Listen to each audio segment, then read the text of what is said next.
नमस्कार, मी लतिका निंबाळकर. माझ्या चॅनलवरती तुमचं स्वागत आहे. आज मी तुम्हाला शिमला मिरची वाटाणा बटाट्याची सुक्की भाजी बनवून दाखवणार आहे. त्यासाठी बघा 2 शिमला मिरची घेतलेल्या आहेत बारीक आकाराच्या. वाटाणा एक वाटीभर सोलून घेतलेला आहे, ताजा वाटाणा आहे. आणि 2 मिडियम आकाराचे बटाटे शिजवून घेतलेले आहेत, साल काढून तुकडे करून घेतलेले आहेत. कढई गरम करत ठेवली, त्यामध्ये आपण तेल टाकून घेऊया. 1 ते 1.5 चमचा तेल टाकलेलं आहे. तुम्ही तुमच्या आवडीप्रमाणे टाका आणि तेल चांगलं कडक गरम होऊन देऊया.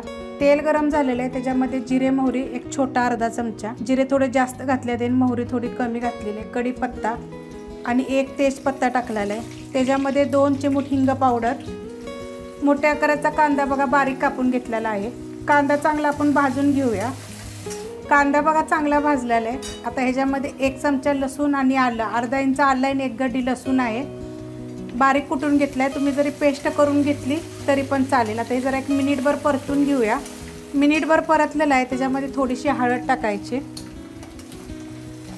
आणि 1 मोठ्या आकाराचं बघा टमाटर बारीक कापून घेतलेलं आहे. आता ह्याला पण आपण 1 मिनिटभर चांगलं भाजून घेऊया. मिनिटभर बघा टमाटर तेलामध्ये परतलेलं आहे. आता ह्याच्यामध्ये आपण लगेच मसाले टाकून घ्यायचे. तर मसाल्यामध्ये बघा 1 मोठा चमचा जिरे धने पावडर, 1 चमचा तिखटवाला मसाला आहे हा, गरम मसाला चमचा छोटा 1 चमचा आहे आणि काश्मीरी मिरची पावडर छोटा 1 चमचा आहे, चवीप्रमाणे मीठ. आता हे सगळं टाकून घेऊया आणि ह्याला हलकंसं परतून घेऊया आपण. मसाले टाकल्यानंतर बघा मी मिनिटभर परतून घेतलेला आहे आणि गॅस आपला मीडियम आहे. ह्याच्यामध्ये बघा 1 वाटी वाटाणा आहे, हा ताजा वाटाणा आहे आणि 2 शिमला मिर्च.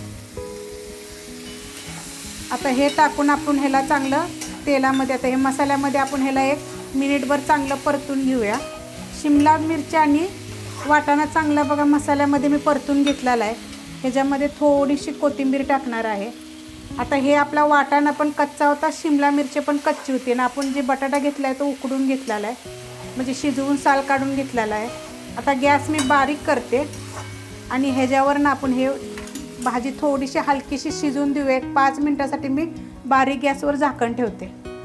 5 ते 7 मिनिट झालेत बघा मी झाकून ठेवले. तर आपल्याला एवढं पाणी सुटले बघा आणि भाजी आपली मस्त अशी झालेली आहे. आता ह्याच्यामध्ये बघा आपण बटाटा टाकायचा. हा बटाटा आपण शिजवून घेतला होता साल काढून आणि मोठे मोठे तुकडे केलेले आहेत बघा. तुम्हाला आवडीनुसार बारीक मोठे केले तरी चालू शकतात. ही भाजी अशी करून बघा, एकदम इतकी छान अशी लागते. तुम्ही पुरीवर, चपातीवर, भाकरीवर कशावर बी खावा, एकदम मस्त अशी लागते. आता हिला आपण ना अजून शिजवून द्यायचे आहे बघा. ह्या मसाल्यामध्येच ही चांगली आपण, ह्यात पाण्याचा वापर थोडा पण करायचा नाही, ह्यातच ही चांगली शिजवून द्यायची. आता हिला मी झाकून ठेवते. बारीकच गॅस आहे. बारीक गॅसवर आपण 5 ते 7 मिनटं अजून झाकून ठेवूया. बारीक गॅसवर बघा झाकून ठेवलं होतं. भाजी बघा किती मस्त अशी झालेली आहे. याच्यामध्ये थोडीशी आपण कोथिंबीर टाकू. पहिली पण आपण टाकली होती. कवळे असल्यामुळे मी देठं घेते. देठं खाल्लेली पण कोथिंबीरची चांगली असते ती. ह्याला जरासुद्धा बघा पाण्याचा वापर नाही आहे. मीठ टाकल्यानंतर पाणी सुटतं आणि वाटाणे शिमला मिरची हे धुवून घातले की नाही की थोडं तर त्यात पाणी राहतंच बघा. काय भाजी झाली बघा एकदम मस्त अशी. जर कोणी पाहुणे रावळी आली असं आलं तर हे करून अशा भाज्या घातल्या ना तर एकदम सोप्या पद्धतीत आणि कमी साहित्यामध्ये मी तुम्हाला दाखवलेले.